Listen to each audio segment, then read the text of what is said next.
సిద్దిపేట జిల్లా దుబ్బాకలోని రామసముద్రం చెరువు కట్ట సుందరీకరణ కాంట్రాక్టర్ నిర్లక్ష్యంతో మళ్లీ మొదటికొచ్చింది. లక్షలు వెచ్చించి ఏర్పాటు చేసిన చిల్డ్రన్స్ పార్క్ శిథిలావస్థకు చేరుకుంది.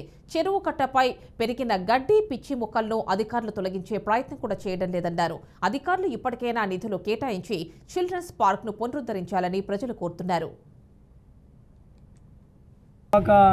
మున్సిపాలిటీ పరిధిలోని లక్షల రూపాయలు ప్రజాధనాన్ని వెచ్చించి నిర్మాణం చేసినటువంటి చిల్డ్రన్ పార్కు పూర్తిగా శిథిలావస్థకు వచ్చేసి అంటే చెట్టుకోటి పుట్టకోటి అనే విధంగా దానికి సంబంధించిన వస్తువులన్నీ అక్కడొకటి ఇక్కడొకటి అంటే దాని బాగోగులు చూడాల్సిన మున్సిపల్ అధికారు లేకపోతే స్థానికంగా ఉన్నటువంటి ఎమ్మెల్యే గారు స్థానికంగా ఉన్నటువంటి చైర్మన్ గారు దాన్ని నిత్యం బాగోగులు చూడాలి. కానీ ఎక్కడ కూడా బాగోగులు చూడకుండా కేవలం ధనార్జనే ధ్యేయంగా మున్సిపాలిటీలో చైర్మన్ ఎమ్మెల్యే గారు పనిచేస్తారు తప్ప ఎక్కడ కూడా ప్రజా సమస్యలు పట్టించుకున్నటువంటి పాపన ఉన్నటువంటి పరిస్థితి దుబ్బాక మున్సిపాలిటీలో ఉంది. ఇప్పటికే రామసముద్రం కట్ట సుందరీకరణ పేరుతోటి కోట్ల రూపాయలు వెచ్చించి సుందరీకరణ చేస్తూ ఉంటే ఎక్కడేసినటువంటి గడ్డి ఇప్పటి వరకు కూడా గడ్డి తొలగించినటువంటి